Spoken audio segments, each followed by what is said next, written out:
Madame, Monsieur, bonsoir, bienvenue sur Polynésie la Première. Voici les titres de votre journal.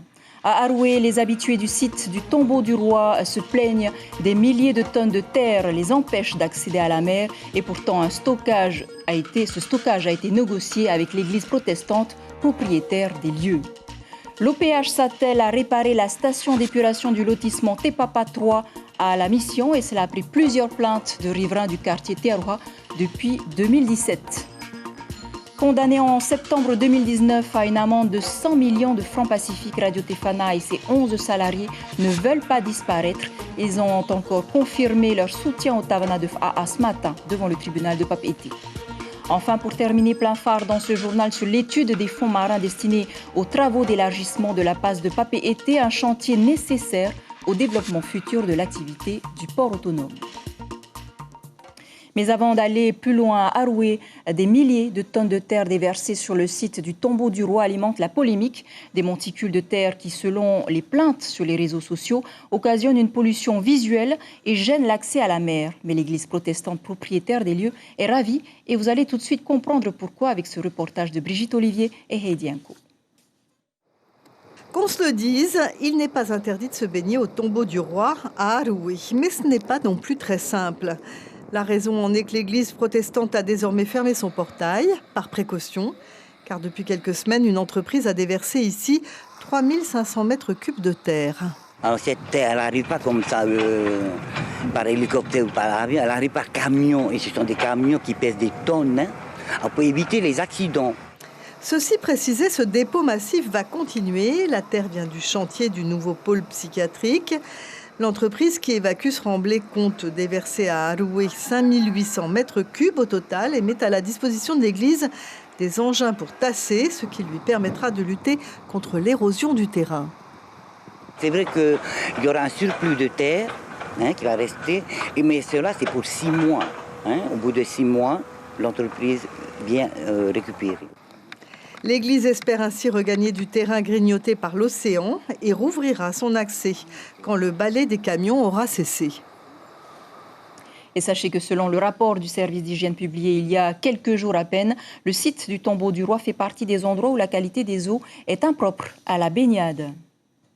Autre polémique, celle d'une pollution des eaux, cette fois au lotissement Tepapa 3 dans le quartier Tearoa à la mission. Une affaire révélée par nos confrères de la dépêche de Tahiti. En cause, une défaillance de la station d'épuration. Au total, l'OPH a engagé 24 millions de francs pour les travaux d'assainissement. Le reportage ce matin de Laurence Pourteau, Lorenzo Marama et Hubert Liao. Les résidents de l'immeuble Moana Tepapa sont mécontents. Les eaux usées ne s'évacuent plus, un problème récurrent que les responsables de l'OPH assument. Cette station, il est vrai, nous pose des problèmes depuis un certain temps. Nous avons quand même pu, depuis même 2017, engager des travaux récurrents pour pouvoir un peu, comment dirais-je, pallier au dysfonctionnement. Une enquête est aujourd'hui diligentée par le procureur pour connaître les responsabilités de cette irrégularité technique qui a conduit les résidents à porter plainte. Là, ce qui s'est passé, c'est que, c'est pas une excuse, mais je veux dire, le confinement, les charges polluantes ont augmenté de 3 fois. Donc, là où ça s'est passé, il y a une fissure qui s'est produite au niveau de ce qu'on appelle le lit bactérien. Ce lit bactérien recueille les eaux traitées. Ensuite, on passe dans la terre avec des roseaux et il se trouve que c'est à l'intérieur de ce bac-là que l'eau a stagné, ne pouvant plus s'écouler parce qu'elle était peut-être un peu trop chargée. Et donc, le ciment, qui était déjà un petit peu fissuré parce que c'est un ouvrage ancien, s'est fissuré plus que de raison et a causé les nuisances que la population a subies ces derniers temps. Au total, les logements de 3 immeubles se déversent dans ces tuyaux. Il faut désormais définir le diamètre plus large pour permettre l'évacuation. Et sachez qu'une infraction pour pollution est passible de 2 ans d'emprisonnement et de 8,9 millions de francs d'amende selon le Code de l'environnement polynésien. C'était un procès qui avait défrayé la chronique en septembre dernier, celui de Radio Tefana, où sans aucune plainte, le maire Oscar Temaru et la radio communale de Fa'a avaient fait l'objet d'une enquête préliminaire diligentée par le parquet pour prise illégale d'intérêt, un jugement pour lequel Oscar Temaru avait engagé 11 millions pour sa défense. C'est vraiment un procès politique, dit encore aujourd'hui le directeur de la radio Aldo Rabeino, condamné en septembre 2019 à une amende de 100 millions de francs. Radio Tefana et ses 11 salariés veulent continuer d'exister. Ils ont affirmé leur soutien au Tavana de Fa'a ce matin devant le tribunal de Papeete. Natacha Silagi et Jérôme. Les fidèles sont toujours là. Le leader indépendantiste continue sa grève de la faim et ses avocats défendent ses droits. Oscar Temaru n'a rien volé, tout est légal. La justice irait plus vite que la musique. Il n'y a pas un franc, je vous le répète, dites-le, répétez-le, rabâchez-le, il n'y a pas un franc qui vient de la municipalité. C'est son argent. Pourquoi on l'a saisi? Parce que le procureur il vient de dire qu'il y a un risque de dissipation. Ça veut dire que l'argent pourrait disparaître. Mais ça veut dire il faudrait quand même qu'il soit condamné avant de savoir s'il y a un risque de dissipation. Donc on a brûlé les étapes. Monsieur Temaru, vous parlez d'acharnement politique et d'acharnement de la justice par rapport au fait que vous êtes un leader politique. Mais à chaque fois qu'un leader politique est attaqué par la justice, il parle d'acharnement et d'injustice, justement. Oui, je pense qu'il faut faire comparer ce qui est comparable. Là, je comprends ce que vous voulez dire. Concernant les autres leaders politiques et tout ça, les médias ont rapporté tout ce qu'il fallait rapporter, nous les avons tous lus. On peut dire que la justice a fait son travail. Mais là, ce n'est pas possible. C'est inacceptable. C'est du harcèlement, c'est de l'acharnement sur une personne. Il faut l'assassiner politiquement, je pense que c'est ça. Au mois de septembre 2019, Oscar Temaru est condamné pour prise illégale d'intérêt dans l'affaire dite de Radio Tefana. La justice reproche au maire de la commune d'avoir financé le fonctionnement de la radio de Fa'a. Radio Tefana doit s'acquitter d'une dette de 100 millions de francs pacifiques. 100 millions, on ne les a pas. Que les choses soient claires. Ça veut dire tout simplement que la justice, je ne vais citer personne, encore une fois, veut tout simplement fermer la radio. Et en même temps, bien évidemment, avoir la tête d'Oscar Temaru. C'est inquiétant. C'est inquiétant et pour nous, pour la radio, c'est inquiétant pour les élus de la commune de Fa'a, mais c'est inquiétant pour la Polynésie tout entière. Dans le cadre d'une république française où la démocratie, elle est mise en avant. Mais aujourd'hui, on constate tout le contraire. Après 35 ans d'existence, Radio Tefana milite pour continuer d'émettre. Elle affirme avoir 35 000 auditeurs chaque jour, mais pas les 100 millions réclamés par la justice. Nous voulons continuer d'exister, clament ses leaders. Le passé, c'est le passé, mais nous sommes en règle, affirme-t-il. Et dans un communiqué envoyé à la presse cet après-midi, le procureur Hervé Leroy affirme qu'Oscar Temaru, poursuivi et condamné pour prise illégale d'intérêt, ne pouvait pas bénéficier de la protection fonctionnelle en tant que maire. Il précise également que la somme saisie est une mesure conservatoire en attendant la décision définitive du tribunal. Et les nouveaux Tavana n'ont qu'à bien se tenir car la bataille pour le second tour des municipales fait rage, comme à Aroué. La liste ouverte de Te Ura Iriti Aroué Papaoa a présenté cet après-midi une liste d'alliance avec Te Porionu de Jacques Briand qui se retrouve donc en 4e position.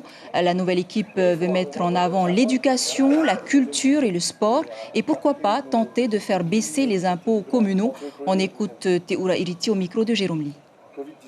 Aujourd'hui, Aroué semble rentrer dans la routine, d'autant plus que les problèmes dénoncés par le rapport de la CTIC nous obligent aujourd'hui à prendre le bâton de pèlerin et à prendre en main des projets, à planifier sur le temps, sur la mandature, des investissements qui devront mais vraiment se faire pour que l'eau et les déchets, les taxes de l'eau et des déchets n'augmentent pas au fur et à mesure, comme c'est ce qui s'est passé ces dernières années. Voilà, et pour la première fois, le gouvernement a effectué son conseil des ministres à Rurutu, aux Australes. Le conseil des ministres a voté un budget de 188 millions pour 2020 pour l'ensemble des Australes, un budget en baisse de 103 millions par rapport à l'année dernière. Et très important aussi, pour la première fois, Tupu et Rurutu vont bénéficier du câble Ngatitua Sud d'ici 2022, soit 850 km de câble de Tahiti à Tupu. Et parmi les grands chantiers en perspective, l'élargissement de la passe de Papeete pour permettre l'entrée des navires encore plus grands. Vous l'avez peut-être aperçu, une barge a été installée dans la rade. Elle restera 10 jours, le temps que les techniciens du laboratoire des travaux publics analysent les fonds marins pour ensuite permettre aux ingénieurs d'adapter les techniques de forage. Laurence Pourteau, Nicolas Suire. Il faut que la barge soit bien stabilisée pour que la machine ne bouge pas. Si elle bouge, on ne peut pas travailler dans ces conditions. La barge, c'est cette plateforme que l'on peut apercevoir dans la rade de Papeete. Sur cette barge, des techniciens chargés de sonder les sols sous-marins de la passe. Le port autonome aimerait bien élargir le passage pour permettre l'accès au port des bateaux de plus de 12 mètres de tirant d'eau. Alors, il faut savoir ce qui se trouve exactement sous l'eau. Dans le cadre d'une étude, de l'étude préliminaire, afin de déterminer la nature des matériaux. Alors cette étude préliminaire, elle se déroule sur quelle surface et pendant combien de temps? On a un délai d'environ 10 jours. On a 7 sondages répartis sur l'ensemble de la passe. Et voilà. Vous êtes combien de personnes? Là, on a une équipe de 4 personnes sur site pour essayer d'optimiser au maximum. Une fois les informations collectées, les ingénieurs en charge du projet devront déterminer la meilleure technique pour élargir la passe. Objectif, plus 30 mètres. Cela ne se fera évidemment pas sans une étude impérative de l'impact environnemental du lagon et du récif. Première conclusion de cette enquête préliminaire en août prochain. Également dans ce journal, ce fait divers à Uapo où un homme s'est blessé sur son lieu de travail dans la vallée de Hakahau. L'accident s'est déroulé cet après-midi à côté de Ha'akuti qui a nécessité donc une prise en charge par les pompiers de l'île. La victime a ensuite été évassanée en urgence à bord d'un bateau de pêche vers l'hôpital de Nukuhiva. Direction la Nouvelle-Calédonie, alors que le Covid-19 ne circule plus en Polynésie, le Caillou a enregistré un 21e cas. Il s'agit d'un gendarme mobile, arrivé le 17 mai dernier, un cas qualifié par le gouvernement de faiblement positif. Les explications de nos confrères de Calédonie la Première. L'annonce a été faite hier dans un communiqué conjoint du gouvernement et de l'État.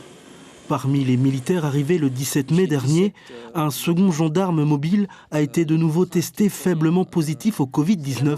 Le communiqué précise que les militaires de cette compagnie sont tous restés en confinement dans la zone militaire dédiée et isolés du reste de la base, et aucun d'entre eux n'en est sorti. Quand on rend faiblement positif, c'est qu'on n'a que des partie d'éléments du virus, on n'a pas le virus dans son intégralité. Donc ce qui nous rassure dans le sens où en fait vu on a des petits morceaux de virus, ça veut dire que le virus est déjà en cours de destruction par l'organisme et vu qu'il est en cours de destruction, il est faiblement voire plus du tout contagieux le patient et donc ça nous rassure. Par contre c'est notre technique, on préfère rendre ce résultat quand même positif, même s'il est faiblement positif, parce qu'on applique le principe de précaution en Nouvelle-Calédonie.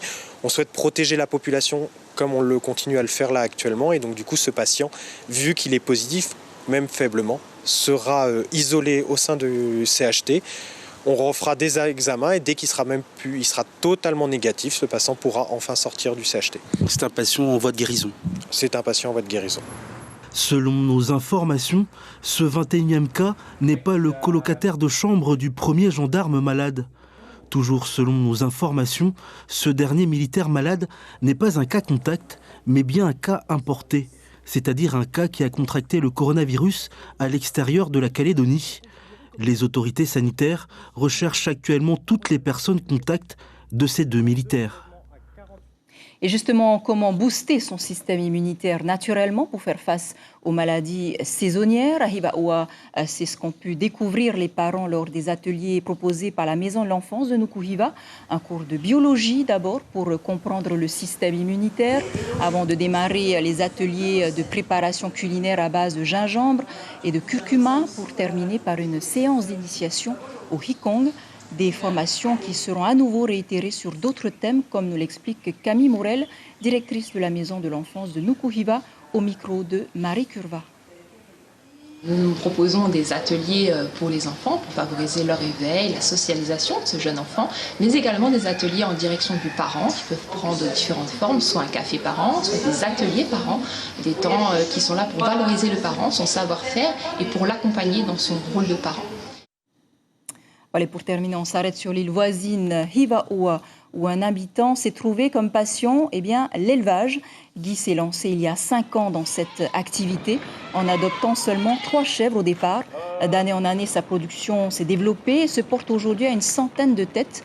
Fort de son succès, il s'est aussi lancé dans l'élevage de porcs tout en diversifiant son activité avec une exploitation d'ananas, mais pas seulement, une activité dont il est très fier aujourd'hui.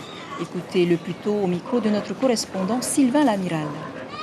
Un jour, mon copain de Nahoé, qui s'appelle Louis, il voulait se débarrasser de ces 3 chèvres. Il y avait 2 femelles et un mâle. Et j'en ai pris et j'ai commencé pour l'élevage de ces chèvres-là. Et au bout de quelques années, ça a beaucoup développé. À chaque portée d'une femelle, il mettait bas 2 petits à chaque fois. Voilà. Et maintenant, vous en avez combien là? Et maintenant, j'en ai 90, mais j'en vends presque une trentaine dans l'année. Voilà une initiative qui motivera peut-être d'autres à se lancer. Et c'est sur cette information que se referme ce journal dont je vous rappelle l'information principale. À Aroué, des milliers de tonnes de terre déversées sur le site du tombeau du roi alimentent la polémique. Des monticules de terre qui, selon les plaintes sur les réseaux sociaux, occasionnent une pollution visuelle et gênent l'accès à la mer. Un stockage temporaire pour l'église protestante qui a loué le site pour une durée déterminée. Et c'est une information qui est aussi à la une de la Dépêche de demain. Le quotidien titre « Tombeau du roi, terre de discorde ». Tahiti Info, confinement, l'étendue des dégâts. Voilà, c'était l'essentiel de l'actualité. Merci de nous rester fidèles. 5h30 vos infos radio. À suivre un documentaire et débat intitulé « Féminicide » consacré aux femmes tuées par leurs conjoints. 21h45 Archipel. Redécouvrez le magazine du tatouage Patoutiki. Très belle nuit sur la première. À demain.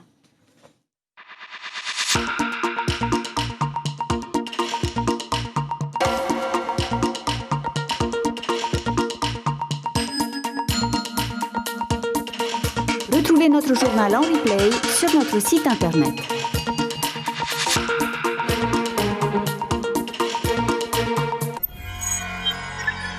Retrouvez ce programme en replay sur notre site internet.